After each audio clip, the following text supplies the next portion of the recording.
welcome to the show, Mike Ragusa, Brooklyn boy, just like myself, except I jumped over the gangplank and went to Staten Island. In my teens, I stayed over there. Mike's a 5-year EMT. He retired from there. He's host of the Sunday Sauce podcast. It's a political podcast. He's had some big guests on like Rudy Giuliani, Peter King, my good boy Joe Pinion, who I keep telling you guys got to vote for in the U.S. Senate. And he's just an interesting dude. I actually bumped into him on Twitter. I've been following him on Twitter. He's the most common sense Twitter handle in Brooklyn politics that I've been hearing. So, it was fresh to hear it. I was like, oh my God, is somebody like me out there? So I was like, all right. So I started following him. We started talking on social media. Mike, welcome to the show, my brother. You just give us a little introduction of yourself. Just tell us a little about yourself, where you grew up, how you grew up. Yeah, man. So, John, thanks for having me, bro. Me and you probably get along because we're like-minded individuals. You were a city worker. I'm a city worker. I still work for the city, So basically, I was born and raised in Brooklyn. Unfortunately, I had to go to high school in New Jersey because my mother moved. So obviously I didn't have a choice, but I came right back right after high school. And, I joined up with the FDNY EMS. I did that for 5 years. I left because, people from New York know that EMS gets the shit end of the stick. We don't get paid. Top pays $55,000. It's terrible. It's trash. So now I transferred over. I actually work for DOC. I'm an investigator. So, I'm over there on Rikers Island, the infamous tropical island of Rikers. And I'm running for city council now in Brooklyn, District 43. Right now, it's Bay Ridge, Bensonhurst, Dyker Heights, and Bath Beach. It might change because, the redistricting thing is going on. I know you've been involved in that. I saw you on that on Twitter. And, the neighborhood honestly just went to shit. No one respects councilman anymore. He doesn't care about this neighborhood. He really only cares about his liberal friends getting elected in other districts of the city. And you never even see him out in the neighborhood. I mean, like everyone I go up to, they come up to me and they're like, we don't even see Justin Brennan in the neighborhood. Like no one knows where he is. And it's true. I never see the guy either. So I don't even know if you're familiar with him. Yeah, no, I'm very familiar with Justin Brennan. If you follow my Twitter, I'm not a big fan of him. I was trying to be, yeah, I know you're not a fan, but yeah. If I'm not a fan to say the least, but just tell us some of the things. Like, what have you seen that's changed in Brooklyn that made you decide to go on this run? Things that I've noticed: crime, quality of life. But you personally, like, what do you think? Like, what do you think really drove you to get to say, I'm going to throw my name in the hat. I'm going to start early, and I'm going to start the grassroots this movement. Like what. Yeah. So honestly, it all started like during COVID because my mom's boss, he knew me since I was a kid. I knew him for like almost 30 years. His father actually was a casualty in the nursing homes from, big Governor Cuomo over there. And he asked me to get involved in doing we did like a mock funeral per se for Governor Cuomo's integrity and stuff like that. We actually got a casket that was donated from a nursing home for the day, from a funeral home for the day. And then we put 6,000 copies of his book covers. Like we made photocopies in a casket. That got a lot of press in the New York Post. So, I was more behind the scenes with that. And then we did a wall at Cobble Hill Nursing Home again a year later for the anniversary. And that also got press. So, I really started getting, I was always political. I was never really a Trumper, because, I'm Italian and I was grown to respect women and, I don't care what women do with their bodies. I'm more of a moderate Republican. I don't care if you're gay, straight, trans, because, whatever you do in your bedroom doesn't bother me, doesn't affect my life. So, I'm running my campaign on just straight up law and order. Like we need to clean up the city. There's too much homeless people. The crime is out of control. This morning, I was just in the Upper East Side. The Post actually, they just put it on their app. A 70-year-old cancer survivor was just walking in the street, and a homeless man went just on a tangent, beat up a mother with a kid. It took 4 doormen from different buildings to subdue this guy until NYPD came. And that's not NYPD's fault. They don't have the resources. Make no mistake, I'm not blaming NYPD for anything that's going on. City Council defunded the police in 2020. Justin Brennan, that's what you did. We know this. And then in 2021, they're like, this isn't working. The city's out of control. So we're gonna give them more money. But now I see they're cutting like $500 million from their budget again today because of inflation. Because that's our fault, right? Inflation. That's our fault. So the citizens of New York City has to suffer. And listen, Bay Ridge was it used to be called a village in the city, right? You come to Bay Ridge, you know, John, you come to Bay Ridge, it's everybody knows everybody, everybody knows what's going on. 10, 15 years ago, this neighborhood, you wanted to live in this neighborhood. Now I walk down my streets, there's overflowed garbage. There's homeless guys living in the park. Girls, women got sexually assaulted in front of her children in Owl's Head Park a couple of weeks ago. A woman. It's disgusting. And when I bring this stuff up, Justin's minions like to call me an animal and a piece of shit because I'm bringing up crime because no one else is talking about it. It's ridiculous. So I'm just sick and tired of this. I love my neighborhood. I've never been a politician. People, because I have a political podcast, like you said, called Sunday Sauce. That doesn't mean I'm a politician. I've never been a politician in my life. I actually care about where I live and I care about the city. I don't care about money. I don't care about none of that. I'm just going to do city council and I'm probably going to be done because it's only a 2-year term. Yeah, no, I mean, listen, I applaud you for doing that. That's, you see something wrong in your neighborhood and you're jumping in. And honestly, all the problems you're seeing stem from city council, like you said, right? Like look at the bills, even before defund the police, there was all of this anti-police pro-criminal legislation being passed the whole time, decriminalizing of crimes. You had why are we going to bother a guy for drinking in public? Why are we going to bother a guy for smoking marijuana? Why are we going to bother a guy for drinking? Why are we going to bother a person for loitering? Even loitering was like a big thing for me because I was like, well, I get that people should be able to sit on a park bench and not get bothered by the police. I believe in that. You're a neighborhood guy too, right? I grew up hanging out in parks too. I don't want the cops coming and breaking my balls for no reason either. No. I would never do that either. But to the point when you're pushing away from, there's no such thing as aggressive panhandling anymore. And I said, I was like, well, what do we do? What do we do when there's a homeless guy sitting in front of an ATM and a woman's going to get money out of the ATM? Like, it's funny you said that. Let me stop you there. I was just driving home from Rikers on the BQE. There was literally a guy panhandling on the BQE, stopping traffic at the Kent Avenue exit. Are you fucking kidding me? Sorry, we're allowed to curse. My bad. Yeah, absolutely. Are you kidding me? A panhandler on the BQE. That's ridiculous. But I'm sorry. Go ahead.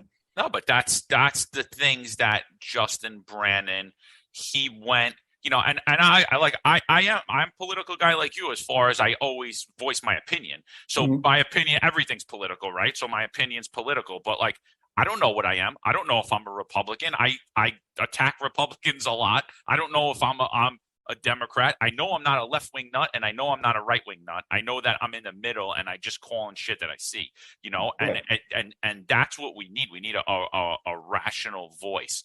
So, like he was a big proponent of that, the chokehold bill, the diaphragm bill for police. That to me, as a police officer, that to me scared me, that bill. Because I'm worried about now going to interact with a criminal that possibly the interaction goes bad, right? Whether he's mentally ill, whether he's on drugs, or whether he just doesn't want to go to jail.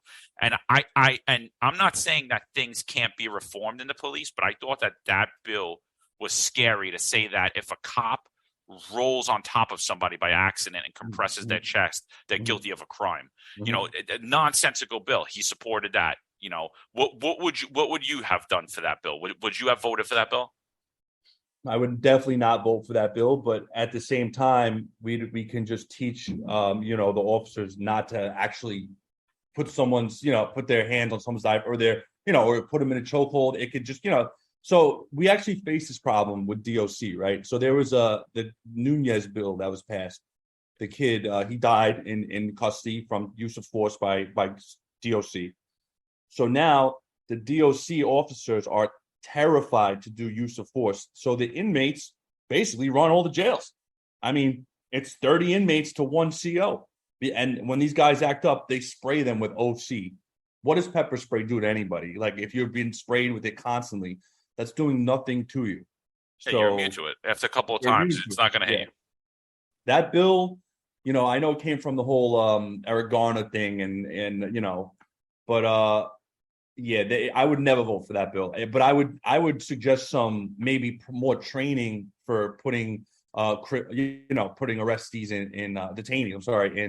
any kind of use of force, because maybe you go learn Krav Maga. You can go learn so many, like the NYPD can offer so many martial arts classes or, defense tactics. They don't have to just tell guys to choke people. I mean, everyone's a human being at the end of the day, right? I mean, a criminal is still a human being. I mean, some of them are really disgusting animals, but they're still human beings. We can't just go around choking people and shooting people for no reason, right? Which Absolutely. the NYPD doesn't do. I mean, they have one bad incident maybe every year. It's not like things that piss me off about the liberals is they think NYPD is some kind of racist army of and it's a white supremacist army, but it's quite funny because the NYPD is actually the most diverse department in the whole world.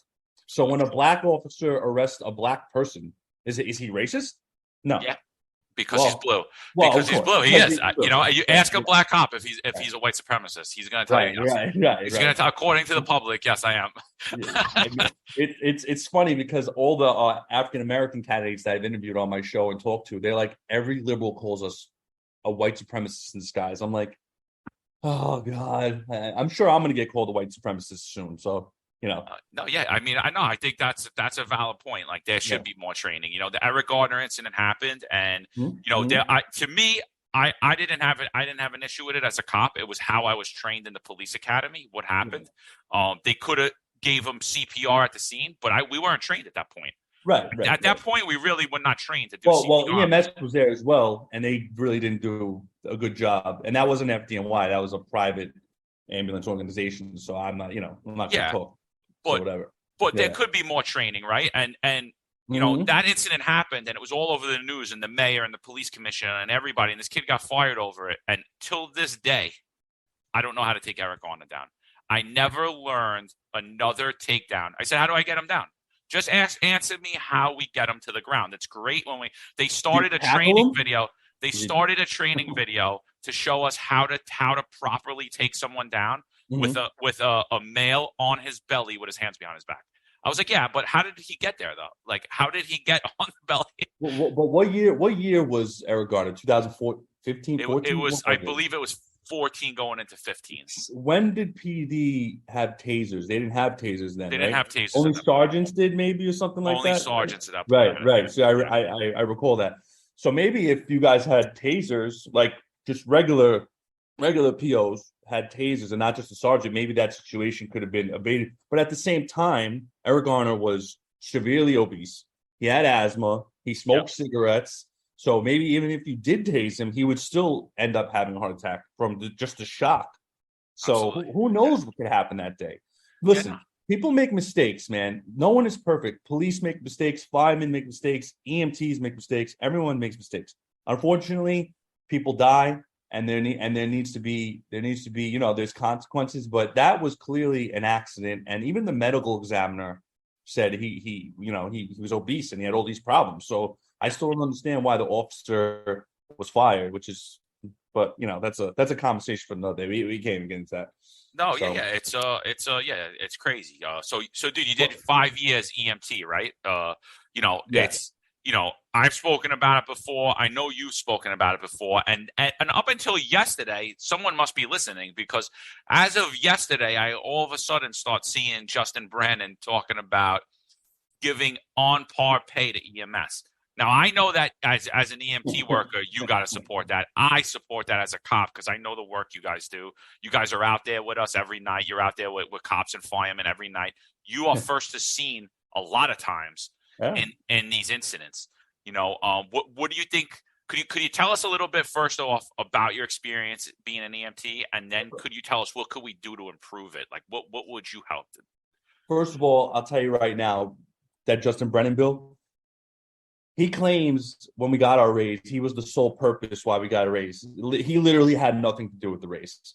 That's his claim to fame. He's buddy with the head of the officers union, the lieutenants union. He's buddy with the president of that union. So that I forgot his name. His first name's Anthony. It's like Amendola or something, like whatever, lieutenant. He pushes Justin Brennan on his Twitter all the time about how grateful he was for him.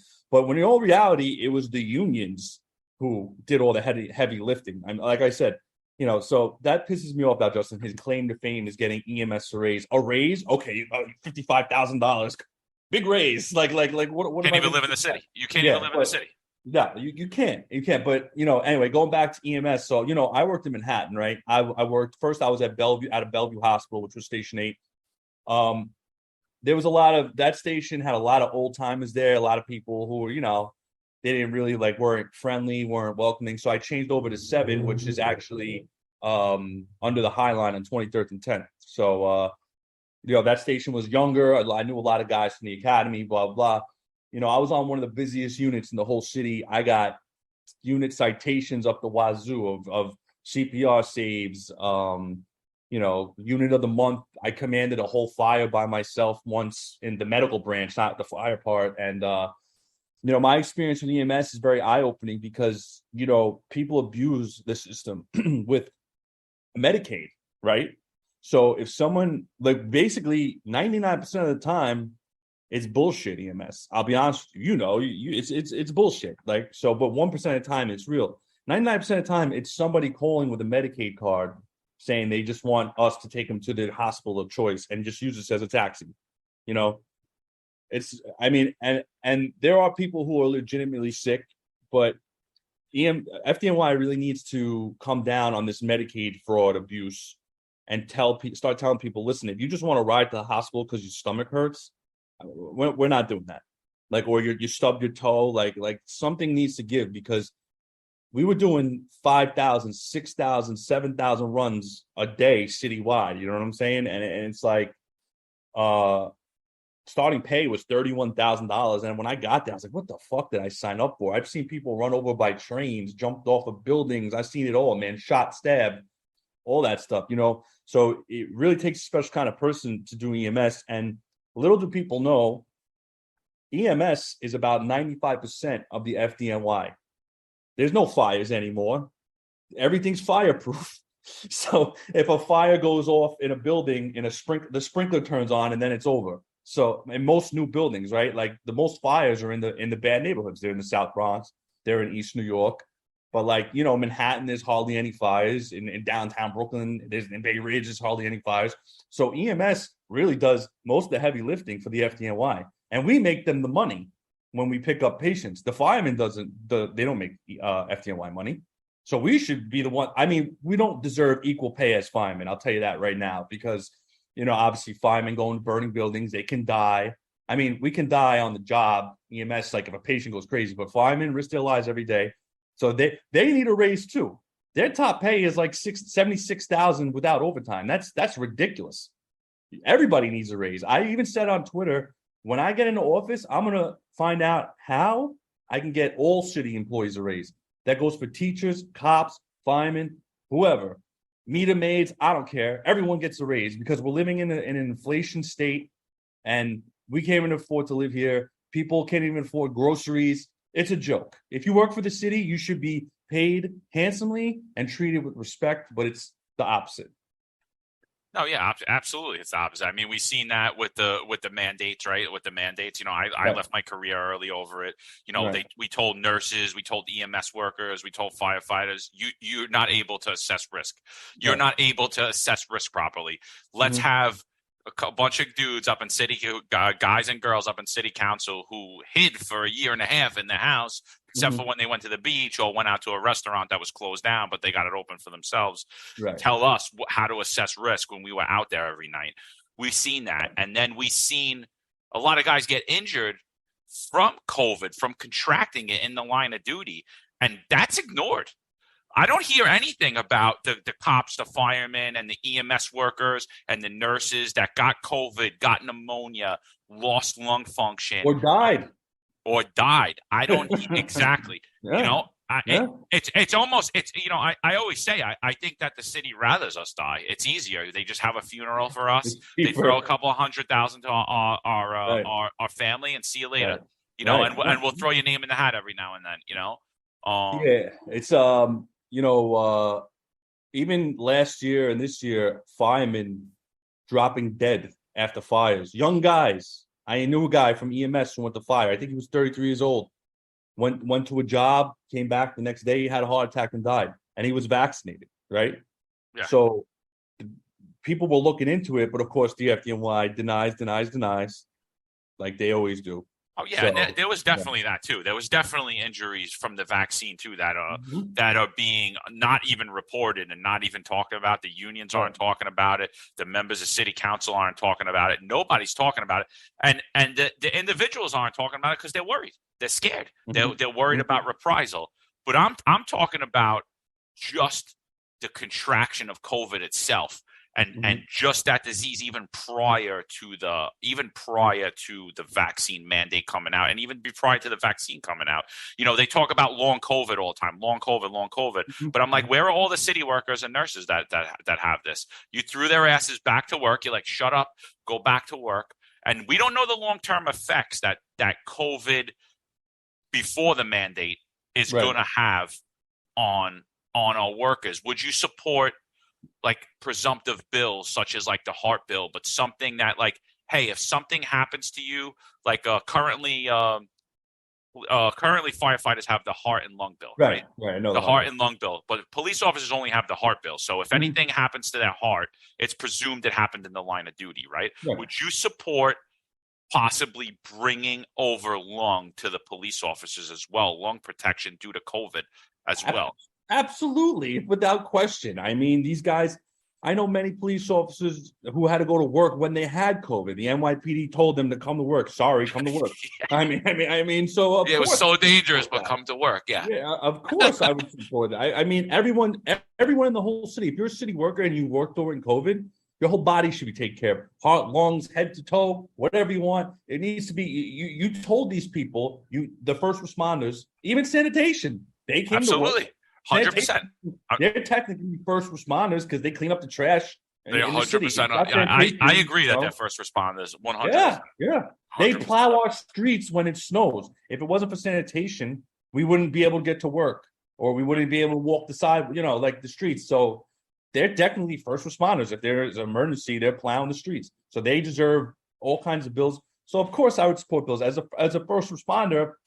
Anything for my brothers and sisters. It's just this city just doesn't treat cops, firemen, and EMS like they should. You go to other cities, EMS, fire, and police are respected, in non-liberal cities, of course. but here we're the enemy. You wear blue, you're an enemy. Yeah. So. Yeah, you're a government enforcer. You're out Right. here creating havoc. Meanwhile, you live in the neighborhood that you're trying to help out, and you get treated like a piece of garbage for it.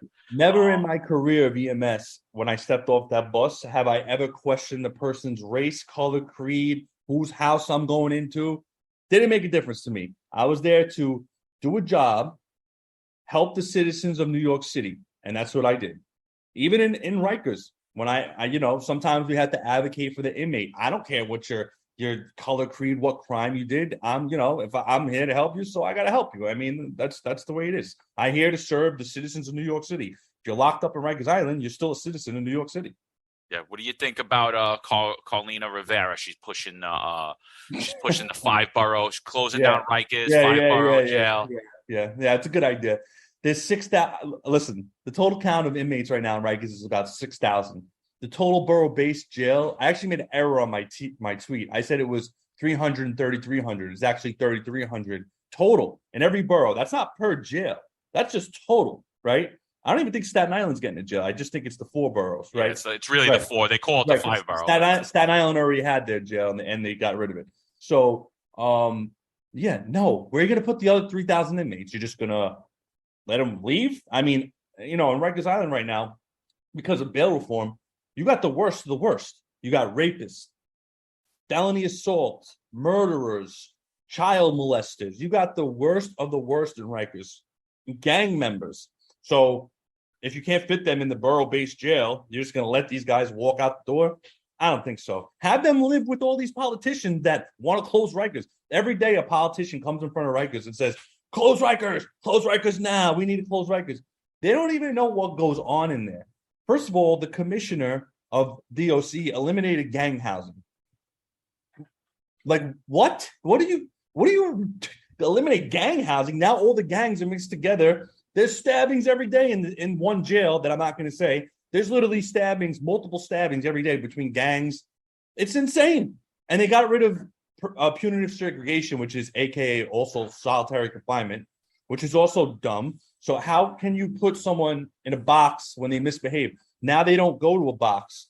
They have something called CAPS, which is it's like a clinical administrative punitive segregation. So at all times they have a mental health treatment aide looking out for them. So yeah.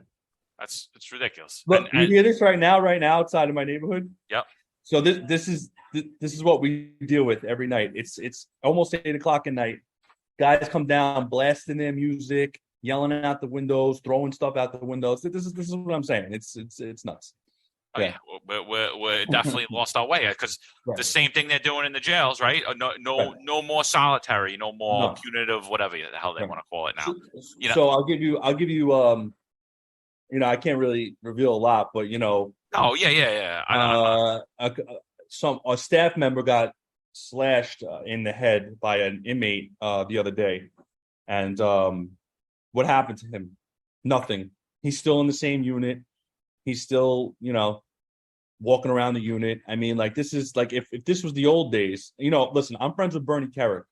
Yep. He told me in the old days when he was the commissioner of DOC, he had 20,000 patients, 20,000 inmates, and there was stabbings every day, all this stuff. So, and then when he left, I think he had maybe 10,000 inmates, and he said he maybe had 3 or 4 stabbings per year because DOC was allowed to do use of force.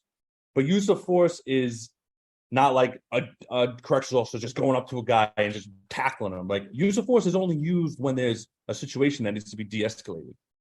Absolutely. So a lot of people don't understand that. They think like corrections officers just beat the shit out of inmates like for no reason. Like, no, there's a reason, because absolutely.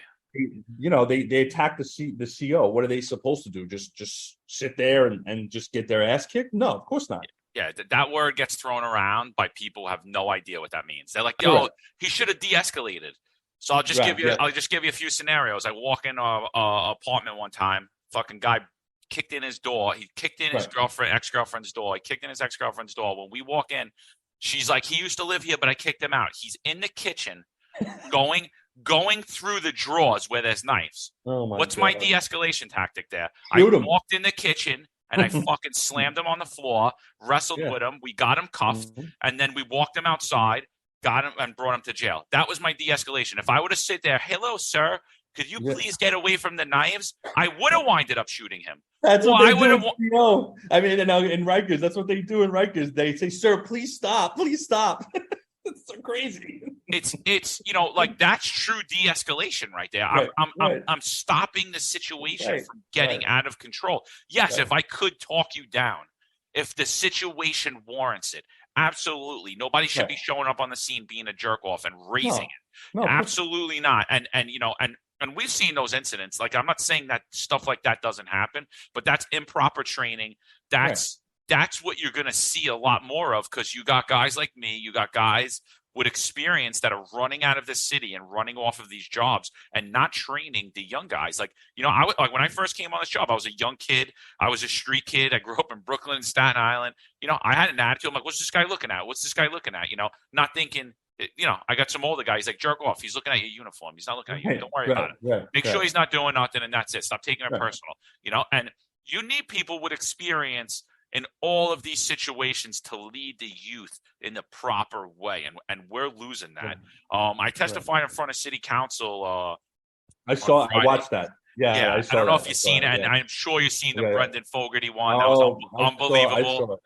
Brendan, I love you. It was awesome. And we're sitting here. We're talking about that we're short 25,000 workers. We don't know what to do. Mayor Adams is now going to take these immigrants and give them visas, and he's going to put them in these highly skilled jobs. So that they don't know anything about the city, nothing about these neighborhoods, and they'll be able to. Good plan. Great plan. What do you think are some of the things we could do to get people back to work? Hire them back. That's literally the only thing. Who cares? Do you think somebody cares if a fireman is vaccinated, or a cop is vaccinated, or a teacher's vaccinated if they're teaching their kids, pulling some out of a burning building? Doesn't matter. Are you kidding me? Hire them back. That's it. Hire these people back. That's a simple solution. Mayor Adams, if he wants to go down as one of the greatest mayors in New York City history, just hire the employees back. And give them back pay. Very simple. He didn't cause this. It was De Blasio. So no one will be mad at Adams. No one will be mad at him. This was De Blasio who did this. So if Adams wants to go down with Giuliani and whoever else was the greatest mayors that did anything for the city, I can't remember besides Giuliani. He was probably the greatest mayor ever. But if he wants to go down with Giuliani in history, hire the workers back, and that's it.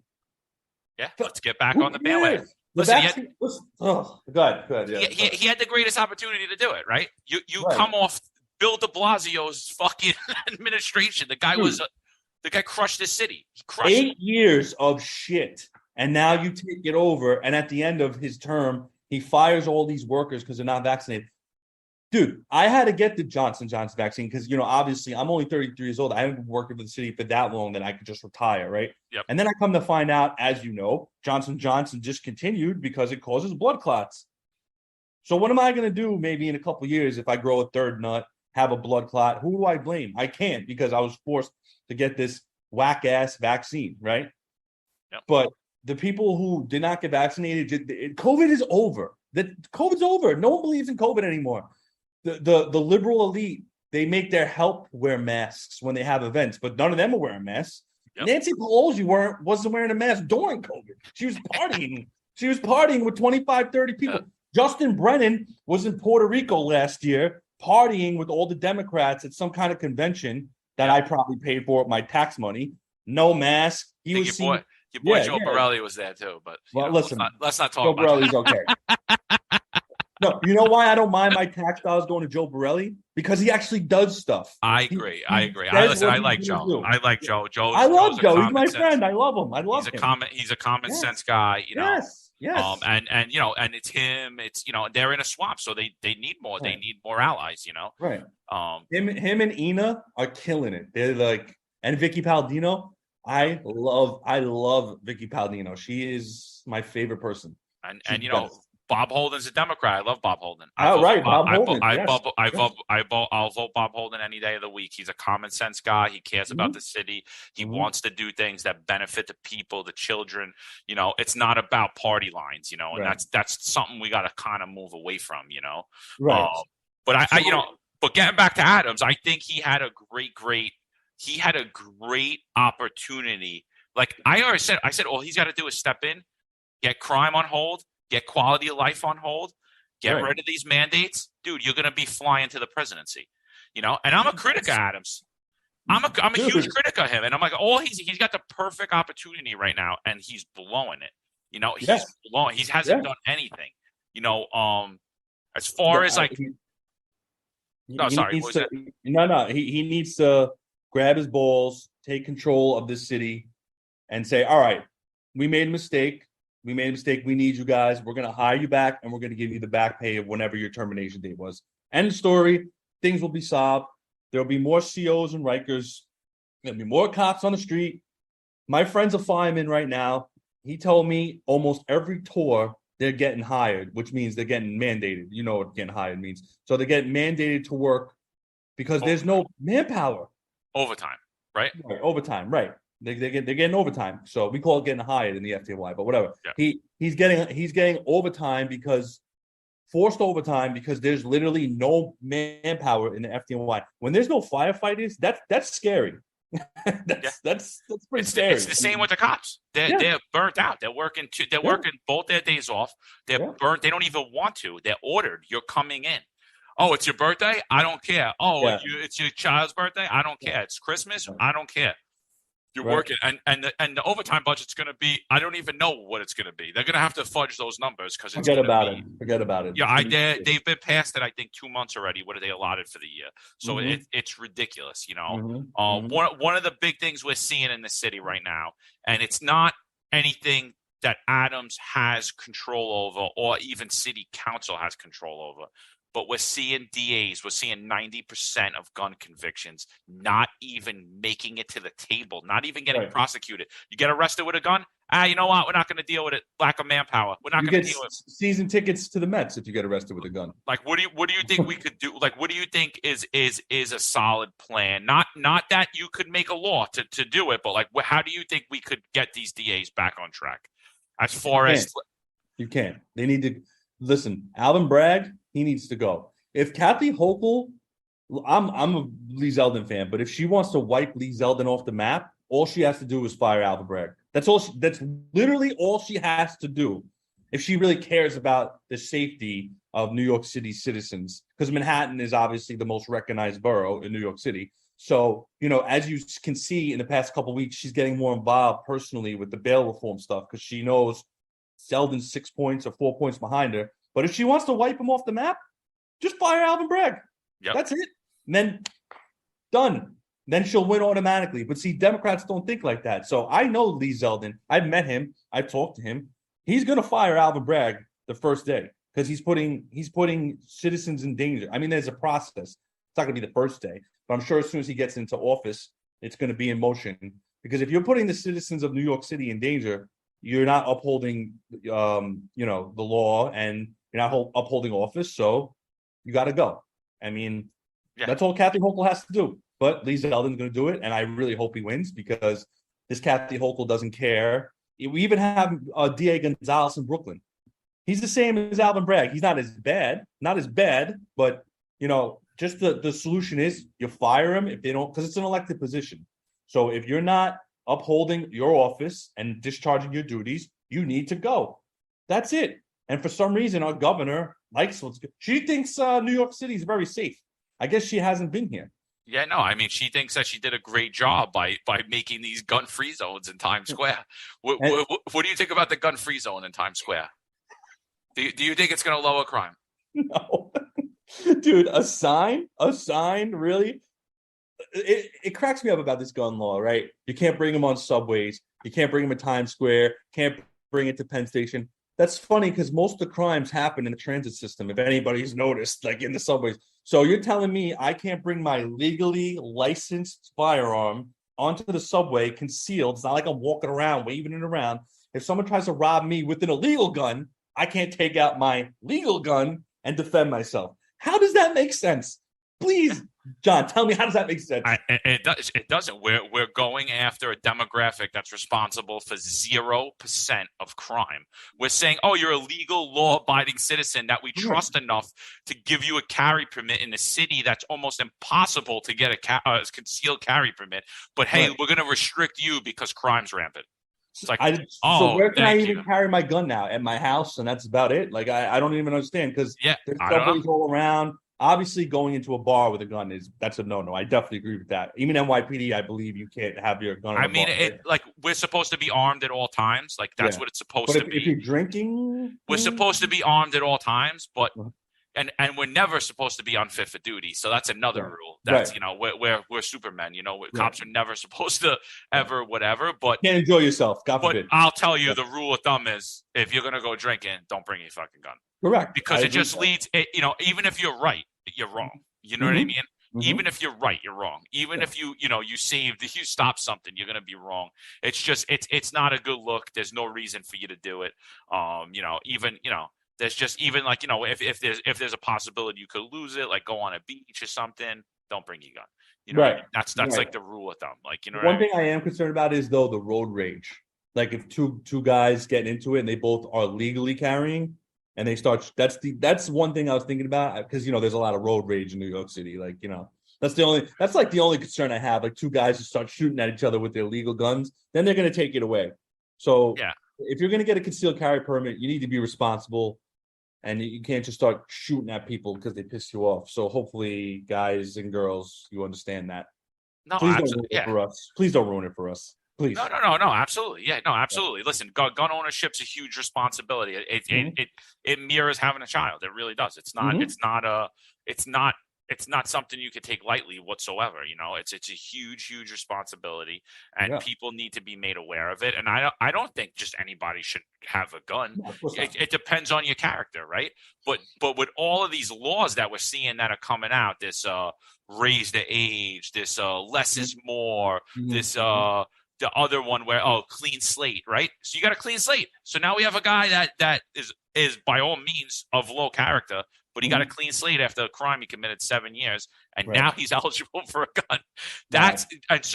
And it shouldn't be. It shouldn't be No, like no, your no, no, no. character should carry you. You know what I mean? Your character should carry with you. I actually have a good plan. I was talking to some people about, that could probably help gun control. I think, if you want to own a gun in New York City, you have to go to a class, a gun safety class, obviously. That's, then if you have to pay for the class, the city's not paying for it, then you have to go see a police psychiatrist to see if you're fit to carry a weapon, because police psychiatrists tell police officers if they're unfit or fit for duty. They're the ones who give them a job or not. And you have to pay for all this, and that money should go into a fund for it that's run by, I don't know, someone we can trust. Not the state, but unfortunately probably would be run by the state, to give to people who were victims of gun violence. Like if your parents died from an illegal gun, then you give them like a scholarship or something like that. That's what I think should happen, to be honest with you. Oh, that's a great thing. Yeah. If you want the privilege to carry a gun in the city, Earn it. I mean, listen, everybody's making a lot of money in the city. If you got to pony Mhm. up some money to get it, you know what I mean? And that's not, and that's not to say that somebody poor can't get some type of assistance No. if they're of good standing, and Mhm. but Mhm. you're a blue collar guy, you're working for a living, we're not going to make this phenomenal prices, but I pay mean, for just it. to get your gun permit here is already $400. Yeah, So so another 400, another $400, or $500, guess make it what? make it Yeah. $1,500 even. You get your gun and let's go, Yeah. and then it's going to a good cause. I don't see why not. I don't see why law abiding citizens can't, even if they don't have the carry permit. Why can't a law abiding citizen have a gun in their home? I don't Right. see what the problem is that. Well, New York State is different than the city, right? The state you can do that, but the city you got to get a premise permit. Then you got to get Yeah, a carry permit. Then there's special carry. Then there's retired carry. It's like, come on, man, just like make it easy for us. Honestly, it's ridiculous. I no, no, waited 2 years to get my shotgun permit. 2 years I waited. yeah, Yeah, it's yeah, crazy. It's crazy. I know. And then yeah. God forbid you put it in your trunk and the lock's half off or No, something. I keep it in my house, Yeah. locked up. I don't take it out. I don't. Listen. I can't take. I have bad luck, so I can't take any risks No, with that. I'm just saying, if like you were a hunter or something Yeah, and I you know, didn't I know, I follow know. it down to the letter Yeah, of the law, they'll throw yeah, the yeah. book at you while we're letting violent criminals run the streets. Right, right. Um, Joke. so like crime. What do you think? Like, what do you what do you see with crime? Like, what Well, are the I mean, major issues? right now, crime in the city. There's a lot of petty larceny. That's a big one. The guys rolling up on scooters, robbing people's purses, robbing people's chains. There's also grand larceny, burglaries.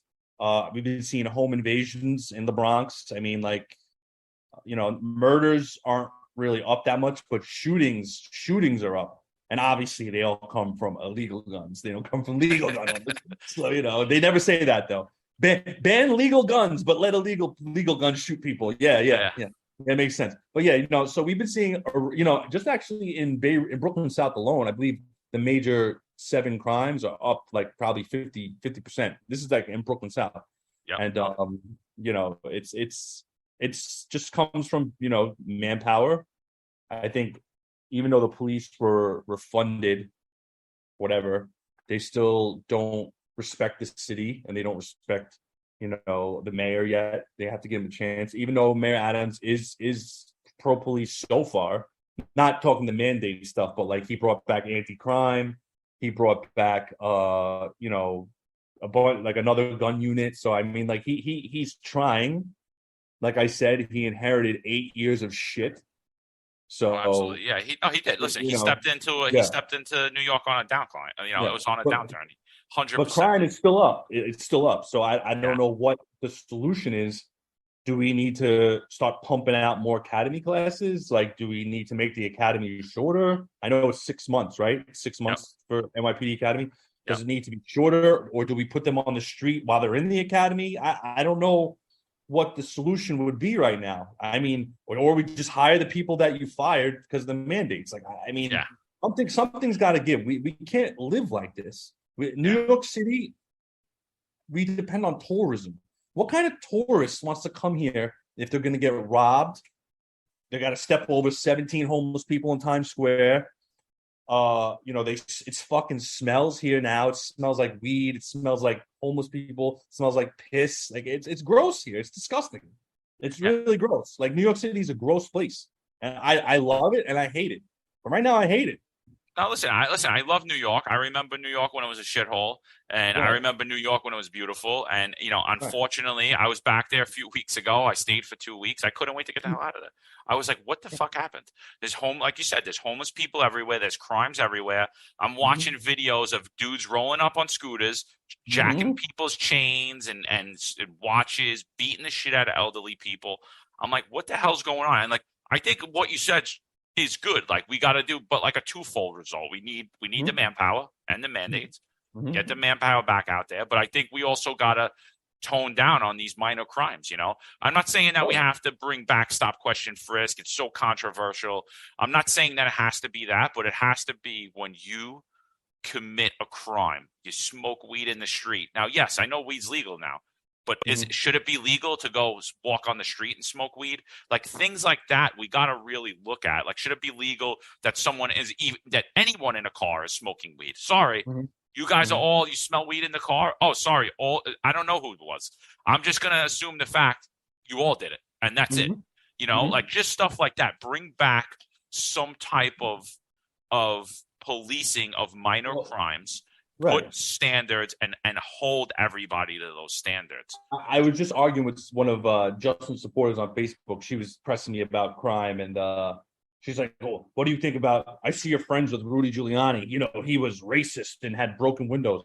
I said, "What's racist about somebody jumping a turnstile, which is a crime, stopping them, asking them for ID, and then if they have a gun on them, you just stopped maybe a robbery, maybe you stopped a murder. So don't tell me racist. How about you don't break the law?" And you won't get stopped by NYPD. And when they do stop you, listen to them, listen to their commands. They're police officers. That's the problem. No one respects the NYPD in this city anymore.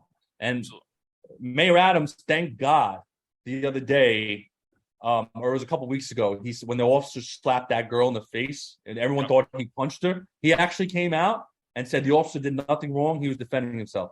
If that was Mayor de Blasio, forget about it. We would have had riots in the streets. Black Lives Matter would have been here. Businesses would have been burning. Thank God Mayor Adams said that. I will commend him for that.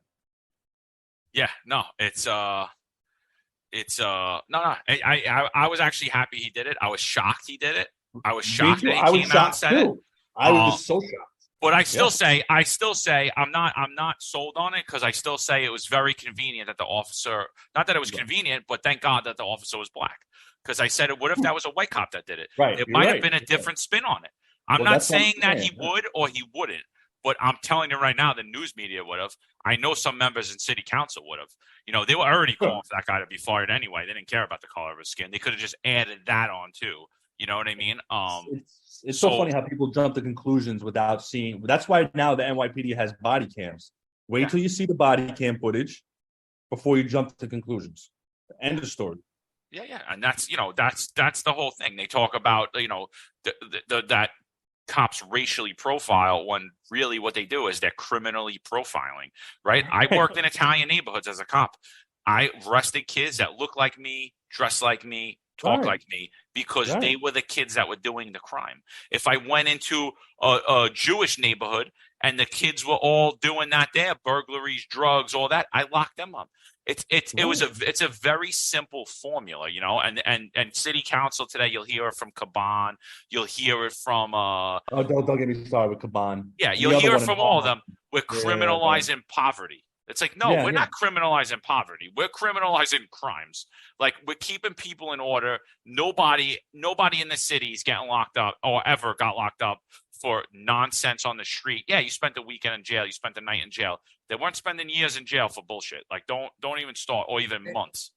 It's so funny because do these politicians even read statistics? Most of the crimes happen in bad neighborhoods because their own people take advantage of their own people. So, like if you're in an African American neighborhood, these gangs, Bloods, Crips, whatever, they take advantage of citizens who are just trying to live. Like Yeah. gangs run project buildings, they rob them, they shoot them. I mean, like what's racist about it? I mean, it's just statistics. Statistically, that most crimes happen in bad neighborhoods because gangs take advantage of them, young kids take advantage of them. I mean, it's just doesn't matter what color you are, Latin Kings, Bloods, Crips, Mafia. It doesn't make a difference. These it just is what it is. I mean, I don't know what to tell these people. Look at statistics.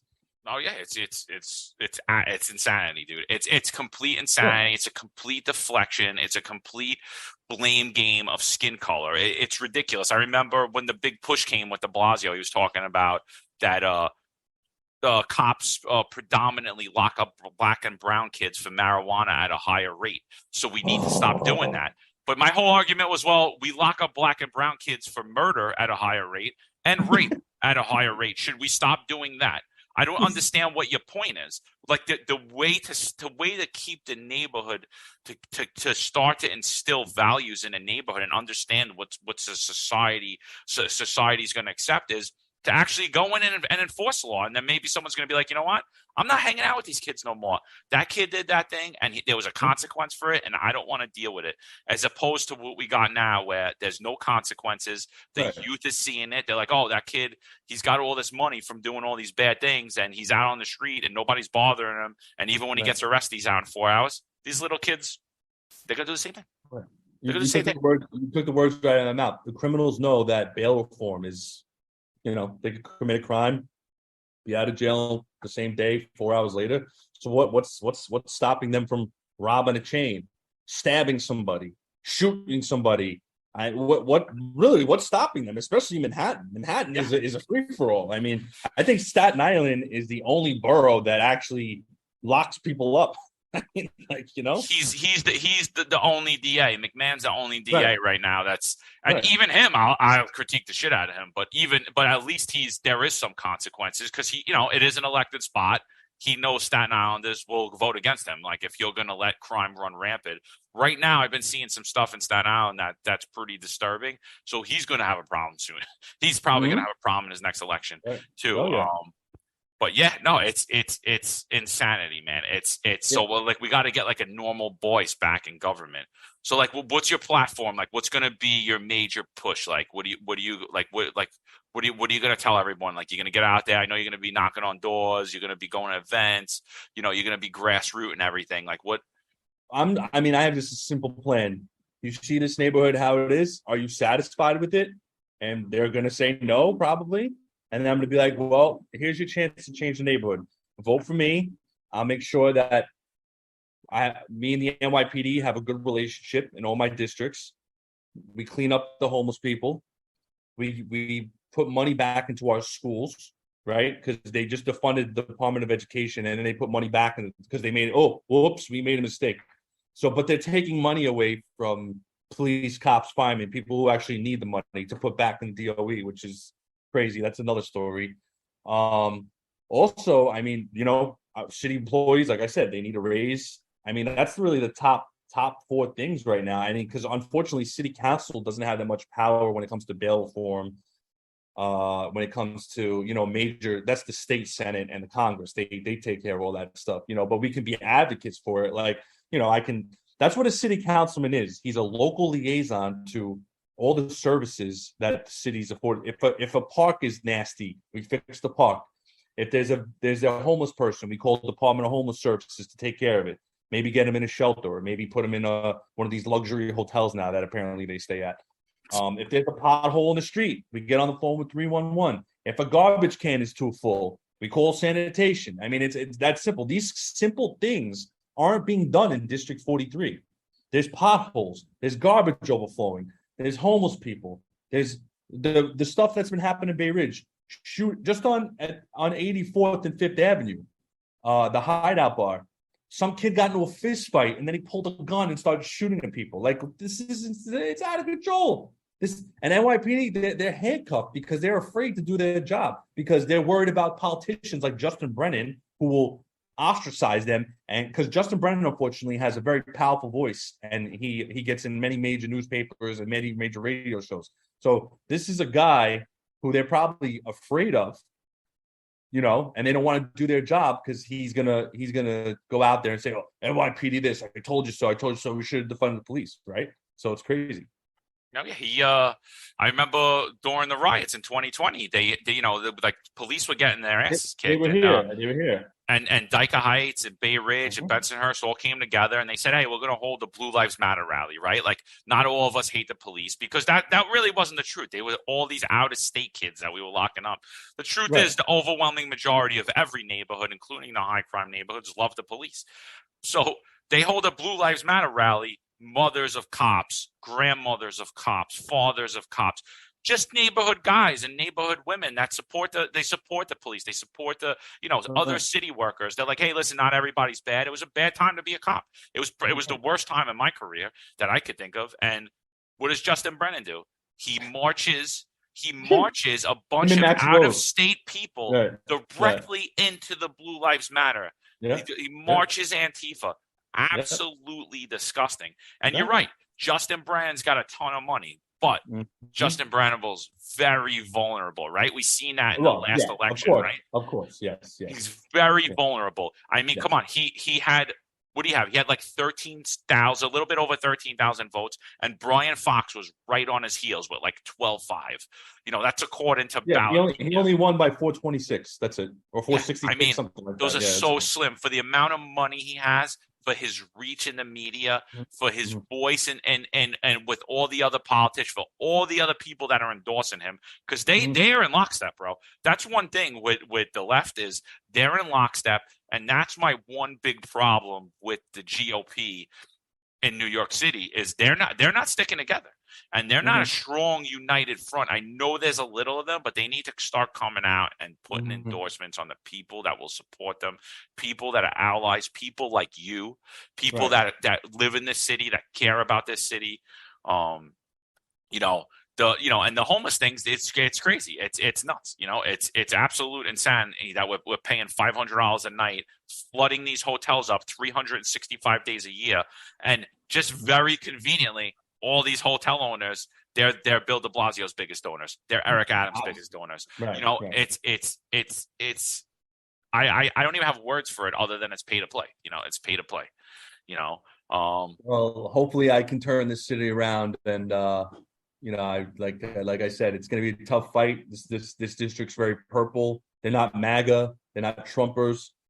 I've always been a moderate, and I'm going to stick to being a moderate. I'm never going to be alt-right. That's just not me. So I want people to know that, and hopefully they'll understand that I'm the better choice. I was a city worker. I know how the city works. Justin was a Wall Street guy, doesn't know anything about the city, doesn't even walk around Bay Ridge. I'm always here. People know where to find me. And, I'm a very sociable guy, and I'm ready to take on the challenge. No, awesome. No, I appreciate you coming out. I appreciate you giving time to us. Where can we find you, Mike? Ragu the number 4, NYC.com. Please donate. We need your money. $10, $20 doesn't make a difference. We're trying to hit matching funds. And also, Mike Ragu is my Instagram. But the big one is Ragu for NYC.com. Everyone go there if you want to know about the campaign. You can email me, email my team. Any questions, concerns you have, we always answer. We never shy away from anybody. I love it. I'm looking forward to seeing you out there. I'm looking forward to, I'll even help you. You want me to go knock on some doors? I'm always back and forth anyway. You're going to come up from the Sunshine State? I will. I'll come up when it's warm. I'll come up when there's no snow, stuff like that. Right. Come up in the fall. I'll come pumpkin picking with you. All that. We're going to have some fundraisers, so you'll get an invite, man. Don't worry. Oh no, absolutely, yeah. And just anything you want to leave us with, any message, anything you want to tell anybody. Yeah, look outside your window in New York City, and if you like what's going on, keep voting Democrat. If you don't like it, vote Republican, and I guarantee things will change. I agree, baby. Lee Zeldin, Joe Pinion, and in a couple of years, Mike Ragusa. That's right. Thank you, John. All right, brother. It was great talking with you, man. You too. Thank you, man. Yeah, stay on, man. Yeah. When do you usually release